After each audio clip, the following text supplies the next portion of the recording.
10, 9, 8, 7, 6, 5, 4, 3, 2, 1, 0. Hey y'all, usually there's a fancy introduction and shit, but I didn't have time to set it up for this one. With me is the amazing, well, you can't see him, but he's awesome. His name is Dan. He goes by the artist name SeaLevel out of Portland, Maine. What's up, Dan? Man, all kinds of stuff, but I'll say I'm happy to be here. I'm happy to see you. Absolutely, it's been a hot minute since what did we do last time? We got tacos, didn't we? Yeah, I think we hung out at the studio I was working out of in Portland. You came down. Yeah, we did. But I feel like I see you every time you come into town. You always reach out to me, and we always will hang out for a second at least. Yeah, definitely. All right. So first, just tell me who you are. Tell me what you do. Cool. Yeah. My name is Dan Capaldi. My artist name is like a solo artist is SeaLevel. Although I just turned 39 last week, and I've been doing You music. really that old? Yeah. Oh damn. People seem surprised by that, but I mean I've done music like 30. No, I've done music full time my entire life. I've toured around with various groups, mostly traveled as a drummer. I played with bands. Cambiata back in the day was pretty popular. I tour with a band called Sea Peoples now. We tour the U.S. like twice a year. Was with a group called Soft Bullets. It was mostly based out of Southern England, so we toured like Europe and all those cool places over there. Can I swear on this? Oh yeah. Fuck yeah. I was just curious. I wanted to get that out of the way. But also I these days I tour with various groups. I feel like I'm at the point now where although I am technically on tour right now with Cadaverette, we just played in Burlington last night. We're playing at the Ephodian Theater tonight. And at the Ephodian Theater, I actually I have a mobile recording set up there. So I offer free recording as a community service for any artist that comes by, which I cannot promote the Ephodian Theater more. It's a community. It's an incredible, incredible spot in Portland. I'd say my favorite venue. That's awesome. Very cool. All right, you said you're on tour right now. What's your favorite tour snack? Tour snack. God damn it, man. The one I go for generally are salt and vinegar Cape Cod potato chips. Oh shit, that's a good choice. But I regret it sometimes. I had some today, and I was just like, I had a bunch of packets of Cholula that I got at a continental breakfast at one point. And so I was dipping them in that, and it was pretty good. You can't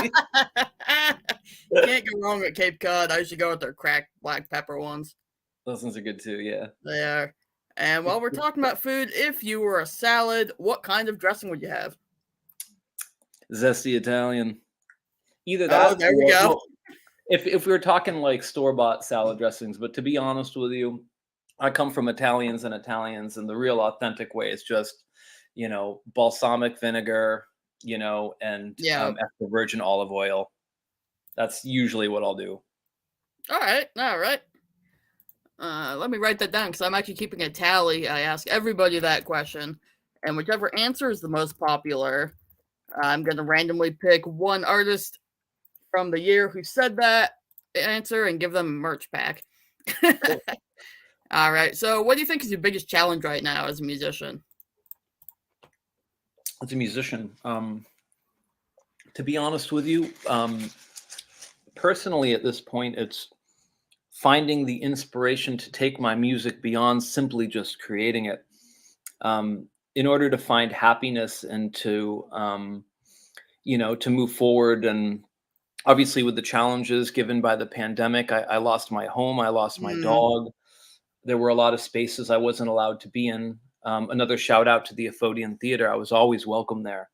But it just got to a point where, as far as being able to continue to do it, creating music for me and expressing myself through whatever instruments I play with whatever bands, whatever role I serve, has become much more of a meditative thing. So it gives me peace and it makes me happy. But I literally just finished my album that's like my most like I'm more proud of this album than anything I've ever created as a producer, and I just don't have any interest in putting it out. I just don't care because I just want to share it with people that have inspired me. I would like for it to get heard, but people are just like, oh, well, you know, they're going to listen to this much. And I just don't want to format my Right. music for anybody but who I would like to share it with directly. So I guess it's just, you know, doing makes sense. anything with my music once I've created it. It's a big challenge. Holy shit. We've been friends for 10 years, dude. That was at Unity, right? It was Yeah. 2013, is that when it was? Well, it was my freshman year, and that was 2013-14. So, yeah. God damn it. Damn. That was, I just realized that. I'm like, holy shit. Well, it's funny. Just for context for the listeners of this podcast, Eric was going by Crow at the time, and I had just released my last record that I did in 2014, a self-titled SeaLevel record, and Unity College offered me $600 to come up and perform, and I was like in like the dining hall, and people were like, "What the fuck is this kid doing here?" Yeah. But you were around, and like afterwards, we like hung out, and you like helped me carry my shit, and it was like, yeah, I remember that vividly. I was like, "Yo, you need help with anything?" Because I noticed like none of the staff or anyone was helping you, so I'm like, "Screw it, need a hand with anything?" And next thing I know, I'm carrying your like $10,000 guitar across the fucking parking lot, and I'm like, "Oh my god, I could just run off with this thing." No, I trusted you. You're a trustworthy person. Hey, Tyler. My longtime viewer, Kyler. Yeah, we know Dan's camera doesn't work, unfortunately, Yeah. but I'm sorry. you know, Sorry, that's Dan. That's really short.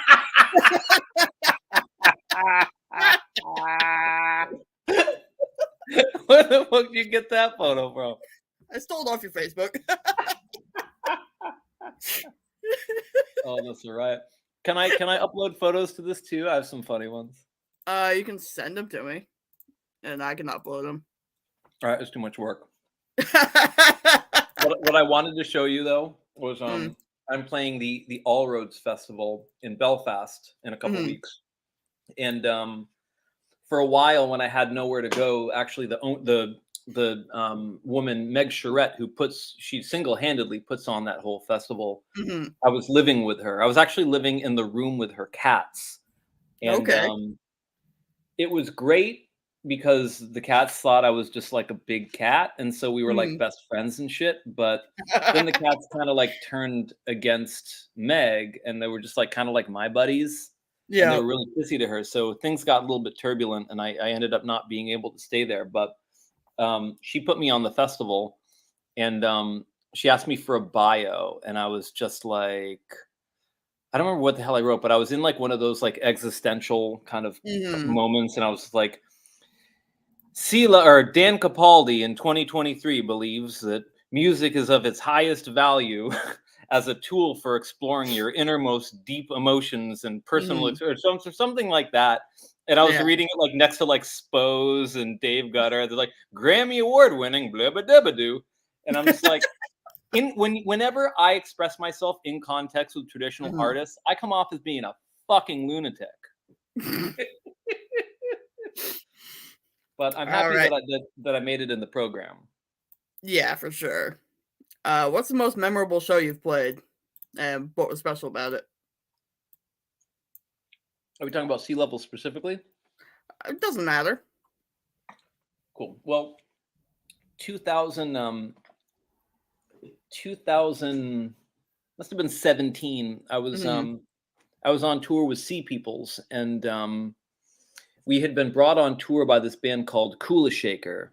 That was they were big in the 90s. Actually, we're gonna probably go back out and do Canada with them this coming fall.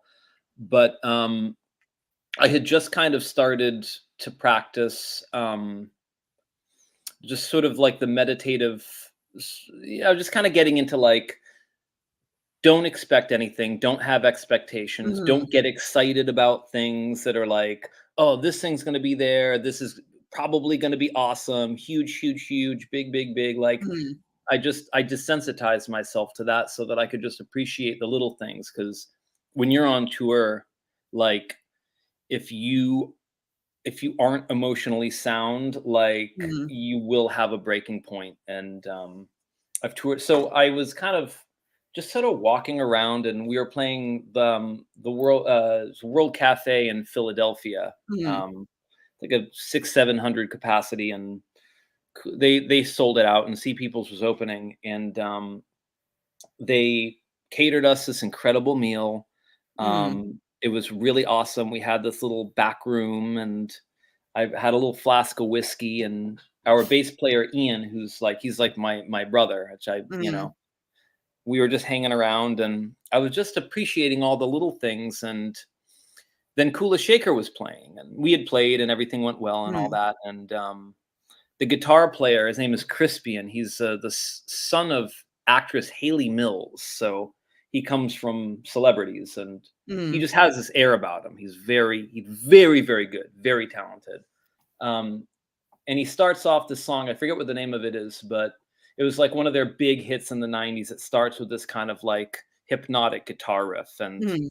I'm backstage, so clearly when you're backstage and watching a band, you mostly hear the monitor mixes. So Right. everything's not huge and compressed. It's not like, again, you're hearing what the band hears, which is typically just enough for them to be able to play their parts well and be a part of it. And I could see the guitar player starts playing his riff, and he's like being very metronomic about the tempo. Mhm. You can see, and he's kind of turning back and looking at the drummer. And the way I interpreted this was like, I know you're not going to want to honor my tempo, but this is the Yeah. fucking tempo. Like, here it is right here. Don't you dare define this. We've been playing this for 25 years. And then the drummer comes in with this fill, and he slows it down by like 5 to 7 BPM. And Mhm. then the singer turns around and looks at him, but the drummer just he leans back, his eyes are just in the back of his head, and he's like, I don't give a fuck. I'm gonna do whatever the fuck it is I'm gonna do. And witnessing that moment, and Mhm. like it was just this whole VH1 behind the music that was like just for me. I was the only human being in that building who saw that interaction, and for whatever reason it was my happiest moment of that entire year. That's great. It was fucking magic. That is great. Um, so it was probably like a long time ago, but do you remember the first time you were or a specific memorable time when you were listening to a piece of music and it just really made you feel like, wow, I want to make music. This really touched me. Yeah, yeah, I do. It was definitely the Beatles. Hell Um, yeah. my older sister Emily was so like back in the early '90s, she was Mhm. like, she was into like, Nirvana and the Cranberries and Pearl Jam and all that shit. Yeah. And she had like are you familiar with like Columbia House, that subscription service where you get CDs and stuff? It was an No. early '90s thing. It was dumb. But she got all like the cool CDs, and Mhm. everything she was into, I kind of second-handedly wanted to get into, and she got into the Beatles. And so I got really into the Beatles, and you know, listened to some stuff, and I heard some songs here and there. But there was this one moment, the first time I was ever truly disturbed by a song Mhm. was it was like I was listening to the radio, and they played two Beatles songs back to back. Mhm. One of them was A Hard Day's Night, and then it went into the song I Am the Walrus.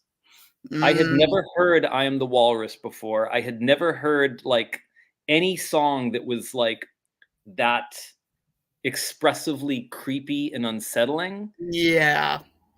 And like, I don't know if you recall the end of Hard Day's Night, there's this little guitar thing that goes like doo doo doo doo doo doo doo. It kind of fades Mhm. off into this kind of weird little guitar thing that happens at the end. Yeah. Every time I hear that at the end of that song, my blood goes cold, even to Oh, this day. jeez. And I performed I Am the Walrus with a big Beatles tribute Yeah. at the State Theater. Like I Am the Walrus was like it was like my song really, Yeah. and I was very much SeaLevel when I performed it. I made it my own, and so I love that song. But still, the end of A Hard Day's Night brings me back to that terror that I felt for whatever reason before Jeez, I heard it for the first time. that's crazy. Yeah, and that made me. And the other funny thing too is that my sister Emily would always talk about the song Revolution 9, and Yeah, I had never heard it, but she was just like, that thing it was, is friggin' creepy. dude, like I didn't listen to it for so many years because my older sister was like, she looked me in the eye, she was just like, it's the scariest thing you'll ever hear. Don't ever listen to it. Yeah, So I didn't listen to it for years, and then I listened to it before. It was like 3 or 4 years ago. We did the White Album at the State yeah. Theater, and so we did Revolution 9, and so I listened to it on my, you know, my monitors that I produce music on. So like I was able to listen to it sort of, is analytically, and I listened to it and I was just like, fuck, this is I make music like this all the time. Like Yeah. sample based threshold, like putting things together that like it's literally like the relationship between the sounds or what allow you Mhm. to create a context. It's like David Lynch, you know what I mean? Yeah. You see all of his creepy shit and you're just like, that's creepy on its own. But when you watch it again and you have more context, it goes Mhm. from creepy to being terrifying Yeah. because you've done something with it, you know? Yeah. It's I love that element of art and of film and of music. It's like you offer something just enough for somebody to take something and to like run it through their own fears and you know processes or Exactly. whatever. It might make you happy for a reason you don't understand. So That's yeah, I that's feel like that's what art is all about, making people feel something, whether that makes mm, them happy or makes them cry or makes them run in terror, it doesn't matter. That's what art and music is kind of all about. I couldn't agree with you more. That's why I make it. It's like, and honestly, even if it's just something that makes me feel something, then like Mhm. I'm still happy to create it. Exactly, because maybe I'll make someone else feel something. Yeah, yeah, and that's I Yeah. mean, getting back to your first question, I think that's, like, the hurdle I'm trying to get over now is realizing that, like, it's my own insecurity that Mhm. makes me feel like no one's gonna give a fuck about any of my music, you know? And I just take Yeah. comfort in the fact that, like, at least it gives me peace, at least I can find joy in it. Exactly. So, what's your songwriting process look like? That's a good question. Um, when I'm writing songs, Mhm. um, how do I even do this? So the record that I just finished, Mhm. it's a collection of pieces of music that, you know, usually what I'll do is I'll sit down and I'll start from any given point. Sometimes it'll Mhm. be a drum groove that I come up with. Sometimes it'll be a chord progression. Mhm. Sometimes it'll be like a concept. Like I had this concept that was like, you know, the verse is something having to do with red and yellow being like stopping and starting and Yeah. stopping and starting. But then when it comes to the bridge, all of a sudden, it sort of opens up and kind of all of a sudden you get these big, like lush sort of like tapestry of sounds you never got before. And it's like Mhm. green is the color of something. So it goes from red and yellow, red and yellow, red and yellow, very monotonous to like this like emerging orchestral thing having to do with the color green. I Mhm. haven't composed this song, but this is just a concept that like I can now be like, okay, now I can, based on this idea, do I start with rhythm? Like I've given myself a context to compose something. Mhm. I do that sometimes, but usually what I do is I'll just sit down for the enjoyment of it and Mhm. I'll come up with little things and I use a lot of looping pedals. So if I come up with a chord progression, like even if I'm like, wicked high, I can at least push record on my looping pedal and I can come Right. back to it and I can listen to it and be like, oh, what was I doing? And so it's a process of like being two different people. So there's like one hemisphere of my brain is creating the pieces, and then the Mhm. other hemisphere of my brain is coming back to those pieces and saying, how can I file these down and create like a song? Like oftentimes I play songs that Mhm. aren't finished. and I'll play them that way for years, and then I'll finish them, and you know, so that's kind of, so it takes me a long time. I never just sit down and write a song. It's never like melody, rhythm, lyrics, let's go. It's Mhm. always like, I try to let the song figure out what it wants to be, and it takes me years and years and years to write a single song, almost every single time. Wow. That's crazy, bro. Yeah, it's just a place that I like to go because my goal Fair. isn't to complete a song. My goal is to spend time with my Mhm. instrument and to feel as though I'm accomplishing something. So even That if makes it's sense. you know what I mean? Even if it's like a slow, like steady incline, like that is where I feel that like I'm coming out ahead. Mhm. As opposed to like I have all of these songs, let's just add another one to it. I don't know how many fucking songs I have. That's really cool, actually. I feel like that's a very non-traditional approach, but it definitely works for you. Hmm. All right, what's a weird fact about yourself?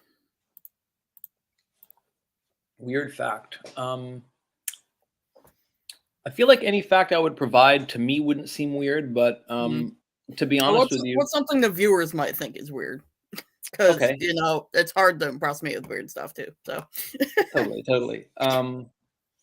I take being barefoot very seriously, and I spend most of my time alone in the woods barefoot for 3 to 5 hours at a time, for like 2 to 5 hours a day. mm, Um, whenever I'm, so I spend most of my time alone in the woods barefoot, and then I dress up real cool and I perform, and I find peace in the woods. So that's something that a lot of people think is very strange, but for me, it seems perfectly normal because, you know, I think mhm, shoes are kind of blinders to the soul, and it kind of prevents you from really communicating with the earth. And I know that sounds crunchy, but like the more I've explored it, the more I can be like, oh, it's not like a philosophy. It actually makes sense. And I notice it in practice. Like mhm.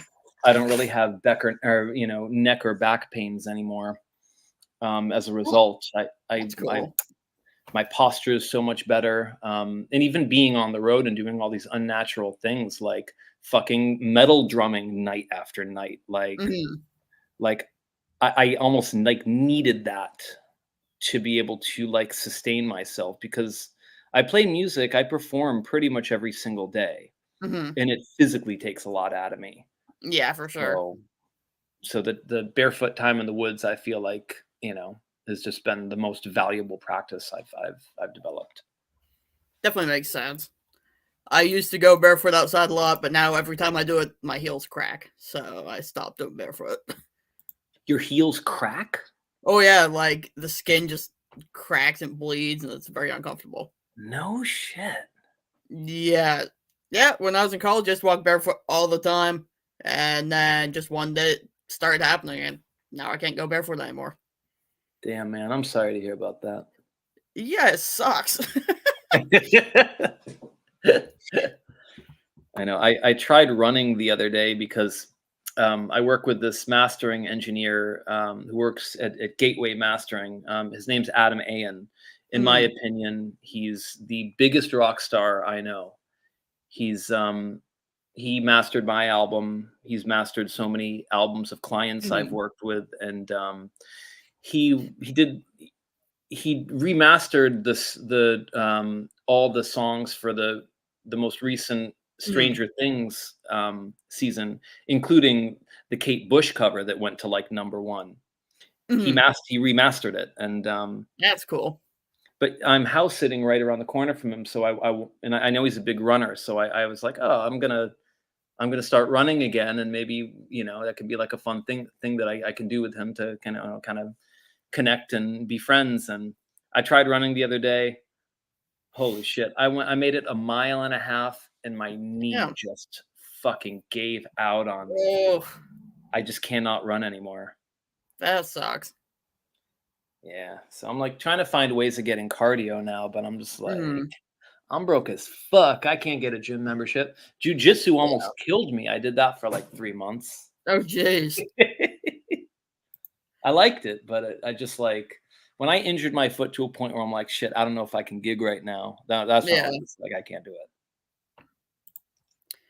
Is there a question no one has ever asked you that you wish somebody would ask? That's a good question. Damn, man. I Making you think, brother. You are making me think.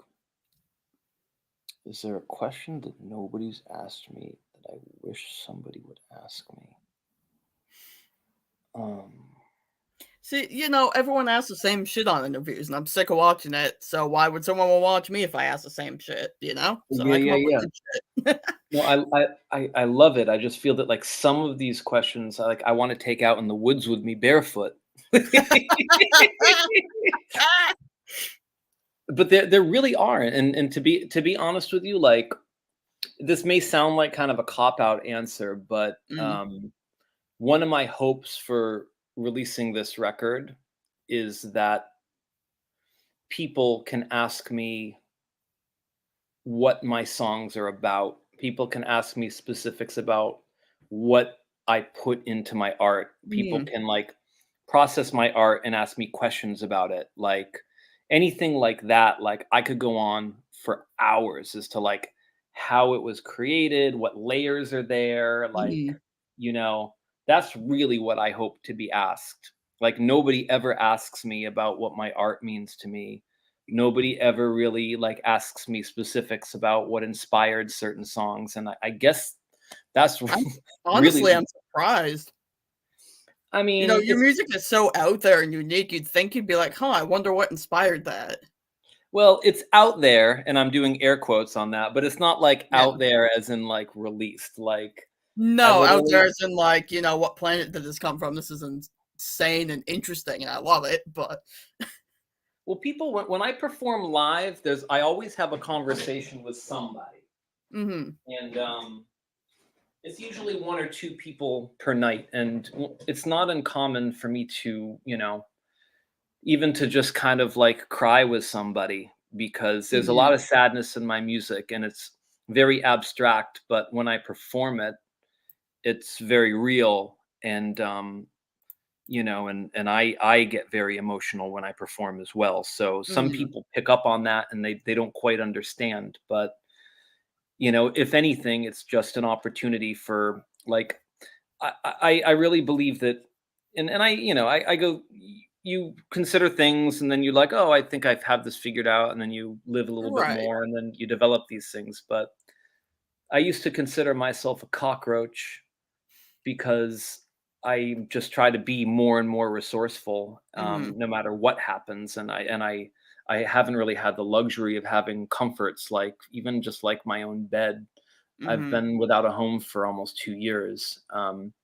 Though I've had a million awesome rehearsal spaces, and when it comes to Yeah. helping people with their art, like I'm always given things. Like if people think you're fucking nuts, you're like catnip to rich people. They're just like, let's see what happens if we give him money to do what he wants to do. And hmm I know how to not disappoint those people. Absolutely. You made a piece for me a while back for a commercial that I unfortunately don't run anymore, but I have to repurpose it and That get it was out there fun. again. That was fun. That was a lot of fun. Can I tell you about the process of creating that? Yeah, absolutely. So I was working at this place called the Studio at the time. Horrible name. It was That is a horrible name. STOOD. You came there. It was the same place that you came. Oh, That big okay. that big garage. Remember? Really? That's what it was called? The studio with O's? Yeah. Okay. But this woman named Lee Kellis, who she's the owner of the Holy Donut. She got that place, and she was letting me use it as just like a. I mean, I did much of the Cadaverette record there. It was just a place for Mhm. me to work back when I didn't have anywhere to work. So I'm very thankful that she shared that resource with me. Yeah, for sure. But you asked me to do the music for this thing, and I was just like, I was just like, I'm gonna go all in. I'm gonna do something. I'm gonna do it as though I'm scoring a horror movie. And I sat down and I made the mistake of like sort of amping myself up too much. So I was just like, I kind of created a grid around it, and I was like, oh, I'm Mhm. gonna do these sounds and those sounds. But what I ended up doing actually was I called my friend Victoria, and I had her give me a spooky pep talk that was very valuable. And then what I ended up doing was I'm just like, you know what? I'm just going to invite some really creative people who do really cool soundscape shit. And I'm going to set up a live session at the studio. I'm Mhm. going to record it, and then I'm going to break it down, chop it up, and sample it. And I'm going to use those sounds for the spot. So I worked with this guy named David Yearwood, who's he's incredible. He's like upright bass player, but he plays through all of these, all of these like pedals and stuff. Mhm. So I even got a clip of the garage door opening was in that spot. And it was just so rusty and like Mhm. disgusting. And I even sampled that part of your commercial with a remix I did for this artist called The Asthmatic, who's Mhm. incredible. If you haven't checked out The Asthmatic, check them out. They're really cool. Will do. Yeah, so it was really fun, and in the end it was like fairly inarticulate, but a lot of work went into it. And I have all the jams that I sampled. Mhm. It was me, David, and this girl named Victoria. And she was very timid to get up because she's like a visual artist, but Mhm. you know, I had to convince her. I'm just like, you know what? We have no goal. The goal is to literally just be comfortable, Yeah. do whatever you want to do, and feel better after it. So whatever you need to do to accomplish that, like there should be no stress. Agreed. And it was fucking dope. Oh, you know what? I do have a little 20-second thing I made a little while back, a little promo that has it. So I'm gonna run that. Cool.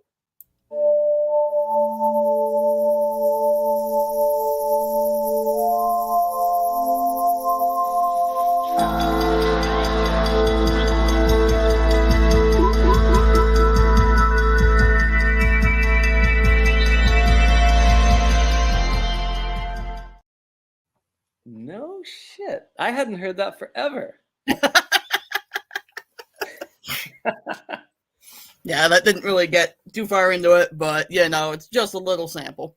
All Cool. my viewers out there, I'm sure you remember me using that in the commercial back in the before times. But anyway. All right. If you could collaborate with any artist, who would you pick? Oh Jesus. David Lynch. Oh shit. David Lynch or Yeah. Stephen King. Oh shit. Either of Yeah, them. no, you can't beat that. Now Nope. imagine if you're able to put their brains together and do something. I think you No. wouldn't be able to like watch it without losing your sanity. I wonder if they would even be capable of working together. I don't know, but imagine what they could do. I mean, Shit. a David Lynch take on a Stephen King story. I mean, Oh man. Fuck wow. that. Wow. That just I'm totally trying blew my mind. I'm trying to think of what Stephen King story I would like to see David Lynch do. I it's not like Stephen's scariest story, but wouldn't I love to see like David Lynch's take on like Needful Things? Oh yeah, That yeah. could be cool.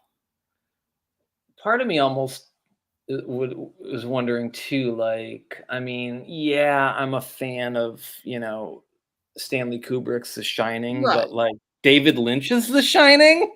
Oh I shit. mean, right? Oh man. I didn't even think of that.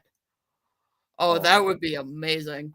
yeah, yeah, yeah. That's Hey, cool. Mr. Lynch, Mr. King, please make it Are you happen. If somehow you hear this, please. is he listening to this? Can you tell if he's tuning in live?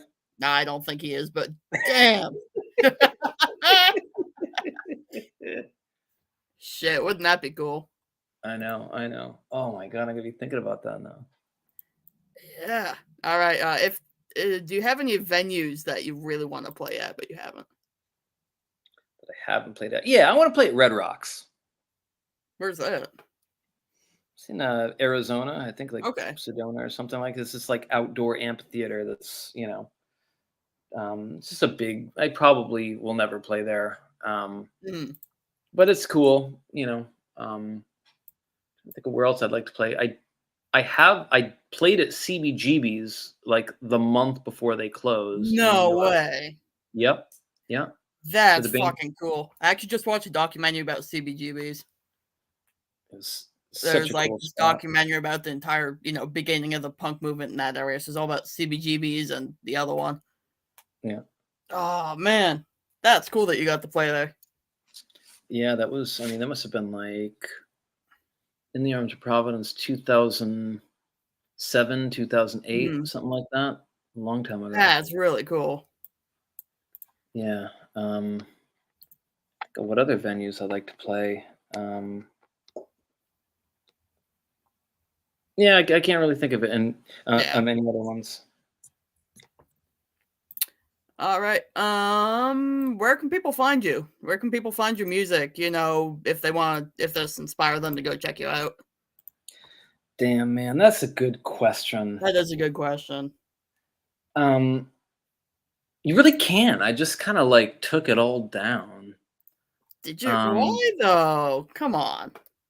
look, it's just that it's not that I don't want people to hear it. It's that like I have so many like like very dominant Mm. music professionals around me that like say you need to do this, you can't do that, don't do that, this is good, this is bad, and I'm just so fucking confused that Oh damn. my plan is that once I finally release this record that I just finished, that Mm. I'm gonna sort of pull the angle of getting press suggesting like I'm the artist who's been around for a long time, who has this Mm. incredible body of work that nobody's really heard, and I'm gonna put it all up at one time. That makes sense, I So, guess. you know All what I right. mean? If So, anyone like, wants to check out Dan, there's a few things on YouTube, but not much. and that stuff is like, I'm embarrassed by that. Oh, come Like, on, stop. it's not good. It's not bad. It's not, yeah, but still. But as far as Yeah, helping me in the long run, if you see something about me that's like mediocre of me like 8 years ago, it's gonna be yeah, like, that's yeah, that guy's not that great. At least compared to where I am at now, which I'm very yeah, that's true. confident in my Your skills. new stuff is definitely a lot better. I want you to hear it. Did I send you my record yet? You did, and I started to listen to it and got sidetracked and haven't gone back to it because I suck. I'm gonna send you another I think I sent you like a mix of it, but I want you to hear like literally like the mastered version. It's like the final, not gonna change version of it. All right, absolutely. In fact, I could even so can you see if people are watching or are listening to this right now? Yeah, and unfortunately, we got goose egg right now at the moment. Cool. We had a couple earlier, Well, if that's the but case, then I'm gonna upload the private link to all my right. album. So if anybody's listening now, they can actually hear my album for free. Um, Ooh. me, I'm just digging up the link right now.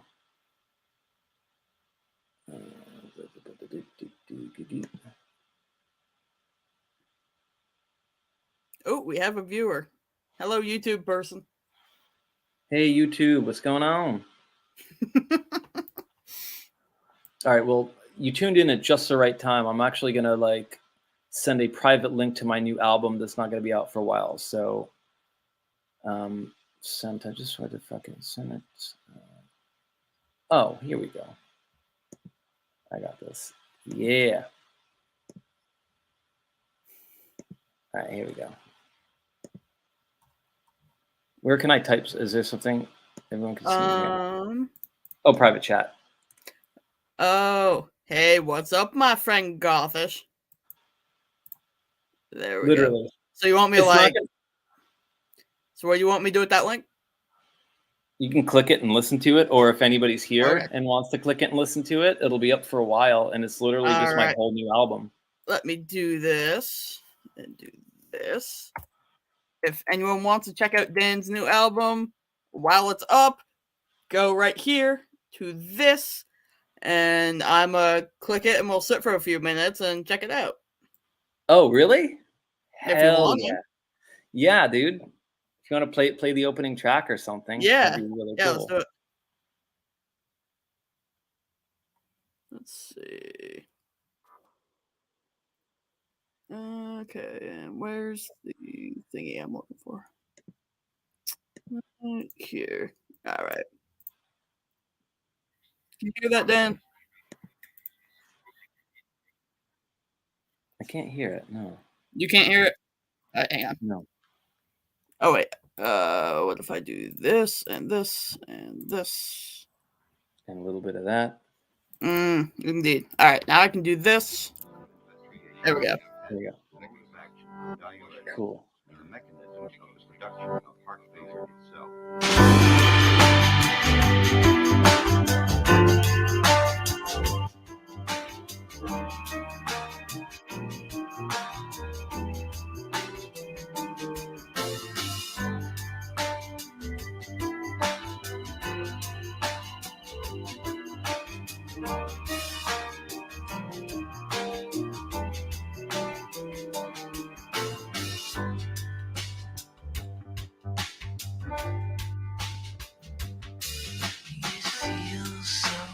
Good to be floating like a cloud in the sky.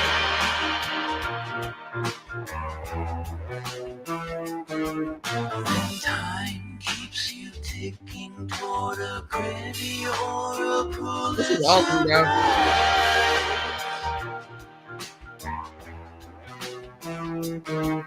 When you search your mind, it feels 1,000 times.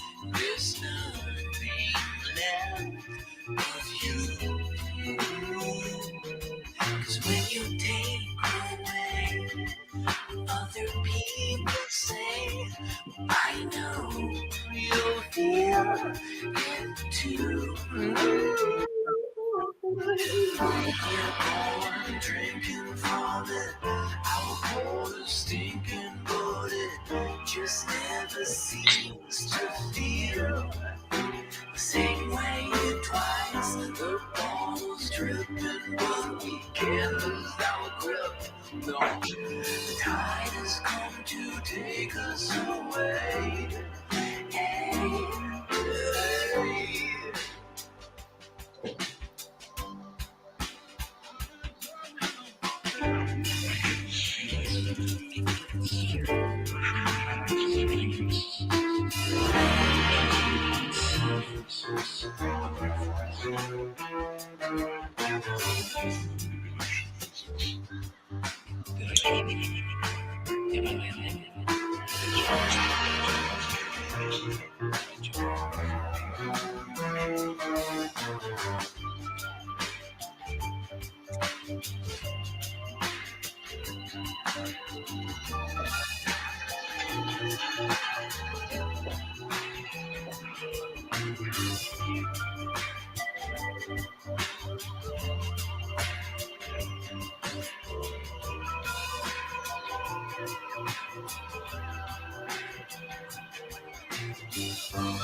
All right. You heard the first song right here, folks. Make sure you go check out the rest of that album. It's a little bit different than the feel I usually go for on here, but that's fucking okay because you still have to support, everybody from all over the damn place. And you're my buddy, so of course I had to promote you.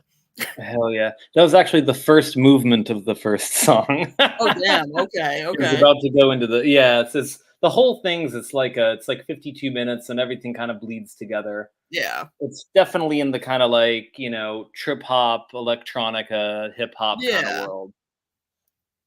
Yeah, for sure. All right. Is there anything you want to say to any new fans you might have made from doing this interview? Yeah, I guess I would say I'm not big and famous or anything, and I hope to keep it that way. So if anybody is inspired by anything that I do, feel free to look at me as being a resource and in helping to assist you in whatever creative goals you have. Obviously, I'm a human, and I am very have a lot going on and I'm really busy. But if you reach out to me and anything of my perspective might be valuable for you, feel free to reach out. Definitely. And if you need to get a hold of him, feel free to message me because y'all know where to find me. All right. Thank you so much for joining me, brother. This has been very fun. I had a blast. Thank you. Just doesn't feel like we've been doing this for 45 minutes. I know, but you said you're free until 4, so I'm like, shit, we better wrap this up. Yeah, I got to get to a Phodian. All right. Well, you have a great afternoon, brother, and we'll keep in touch. Probably do this again sometime, yeah? All right, my friend. I hope to see you soon. I really do. I'll let you know. I'm not sure I'm coming down again, but I'll let you know. All right, cool. Later. Bye.